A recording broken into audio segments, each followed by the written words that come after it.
친구들 안녕! 오늘은 정조에 대해서 알아보는 두 번째 시간인데요. 오늘은 일단 정조의 탕평정치, 그 다음에 수원화성에 대해서 알아보도록 하겠습니다. 그래서 먼저 탕평정치에 대해서 알아볼게요. 이 단어가 굉장히 익숙할 텐데요. 그 이유는 바로 정조의 바로 전대왕이었던 정조의 할아버지 영조 또한 탕평정치를 실시했기 때문입니다. 그래서 여기 조선 21대 왕 영조의 어진이 나와 있는데요. 네, 근데 정조는 이제 영조의 탕평정치를 어느 정도 계승하면서 조금은 다른 탕평정치의 방향을 추구를 했어요. 그렇지만 정조 또한 탕평정치를 실시한 것은 확실합니다. 그래서 일단 처음에 정조가 자신이 즉위하자마자 신하들에게 한 말이 있습니다. 상당히 유명해서 드라마에서도 많이 나오는 대사인데요. 바로 과인은 사도세자의 아들이다 라는 대사입니다. 그런데 이게 단순히 나는 사도세자의 아들이에요 라고 말하는 의미만 있는 것이 아니라 이것은 신하들에게 선전포고와도 같은 말이었습니다. 그래서 이제 막 나는 사도세자의 아들이다. 그러니까 우리 사도세자 아버지를 괴롭혔던 사람들이 이제 약간 이런 의미가 있었던 그런 말입니다. 그래서 신하들은 처음에 정조의 이 말을 듣고 상당히 두려움을 떨었습니다. 이제 정조대왕이 우리에게 보복을 하려고 하나 보다, 막 사약을 내리고 우리 다 쫓아내려나 보다 라고 생각을 해서 굉장히 겁을 먹었는데요. 사실 초반에는 정조가 어느 정도 자신의 세력 기반을 다지기 위해서 노름파를 숙청을 한 것은 사실이에요. 그리고 또 자신의 아버지인 사도세자를 죽였던 데 많이 가담을 했던 사람들을 어느 정도 쫓아내고 자신의 인재를 등용한 것은 사실입니다. 그렇지만 그렇다고 해서 정조가 노론과 반대되는 세력만 엄청나게 편애해서 등용을 한다든지 이런 식의 정치를 추구하진 않았습니다. 여기에서 정조가 이제 탕평 정치를 추구했다는 것을 알 수가 있는데요.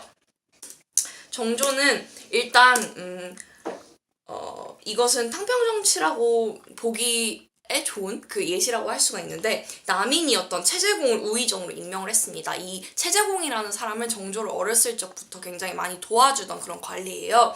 근데 남인이 어떤 파였냐면, 제가 전에 붕당 정치를 설명하면서도 언급을 했었을 텐데, 남인이 사실 정조 시대에 와서는 많이 밀려났던 그 세력입니다. 그래가지고 이 남인이라는 당파를 사실 지지하는 왕들이 거의 없었죠. 그럼에도 불구하고 정조는 그런 것들을 신경 쓰지 않고 실력이 좋았던 최재공을 우의정으로 임명함으로써 탕평 정치의 서막을 열었는데요. 그리고 나서 영조가 추진했던 탕평책을 이어나가되 자신만의 새로운 방식으로 발전을 시켰습니다. 그러니까 영조가 추구했던 탕평 정치의 방향을 어느 정도는 유지를 했지만 영조와 완전히 똑같이 하진 않았어요. 그래서 정조가 추구했던 탕평 정치의 영조와 다른 점을 일단 설명을 해보자면, 붕당 간의 수적인 균형을 무시하고 그 자리에 가장 적합한 사람이 누구인가를 생각해서 관리로 임명을 했습니다. 그래서 영조가 했던 것처럼 뭐 노론 몇 명, 소론 몇 명 이런 식으로 하지 않고요. 그 수적인 걸 아예 무시하고 실력이 좋은 사람, 만약에 실력이 좋은 사람이 남인에 많다면 남인을 많이 등용을 하고, 실력이 좋은 사람이 소론에 많다면 소론을 많이 등용을 하고, 이런 식으로 실력 중심의 그 관리 임명 제도를 열었습니다. 그래서 이때 당시에는 이제 제가 앞에서 언급했듯이 서얼들이라든지 이런 출신의 사람들도 많이 등용이 되었고요. 그래서 실력 중심의 그 관리들이 많이 등용될 수 있는 그런 발판이 마련되었습니다. 그리고 또 자신과 적이었던 노론과도 손을 잡았습니다. 제가 방금 말했듯이 정조가 처음에는 노론들을 어느 정도 숙청을 하고 어느 정도 쫓아내고 사약을 내리고 이러긴 했지만, 그런 사람들을 다 제거하지 않고 자신의 세력에 반대되는 세력들도 어느 정도 포용을 하면서 관용을 베풀었습니다. 그래서 노론과도 어느 정도 손을 잡으면서 정책들을 추진해 나갔던 탕평 정치를 펼친 정조였어요.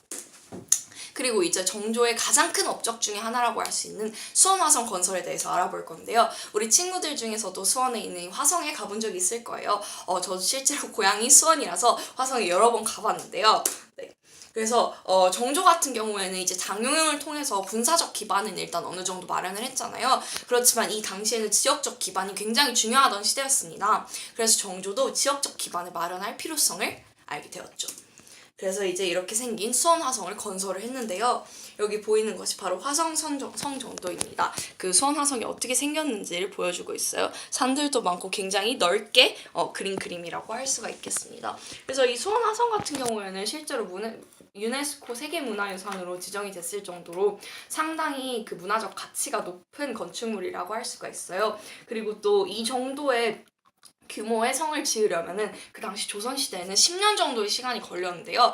이 수원화성은 33개월 만에 완성을 해버리는 엄청난 성과를 이루었습니다. 그래서 이제 조금 더 깊이 살펴보도록 할게요. 일단 정조는 그 수원화성을 짓기 위해서 자신의 계획을 3단계 정도로 세분화했습니다. 일단 1단계는요. 왜 수원이라고 하는 도시에 성을 세워야 하는지 명분을 마련하려고 하였습니다. 왜냐하면 이제 노론의 그 중심지가 바로 서울 그 한성이었어요. 그러니까 갑자기 수도를 수원 쪽으로 옮기려고 화성을 건설한다라고 하면은 그 노론파들이 상당히 반발했겠죠. 그래서 엄청나게 정당한 명분이 필요했습니다. 그래서 정조는 이 명분을 찾기 위해서 일단 노력을 했고요. 일단 명분을 찾은 뒤에는 2단계 건축에 필요한 돈을 어떻게 마련할지 계획을 세우려고 했습니다.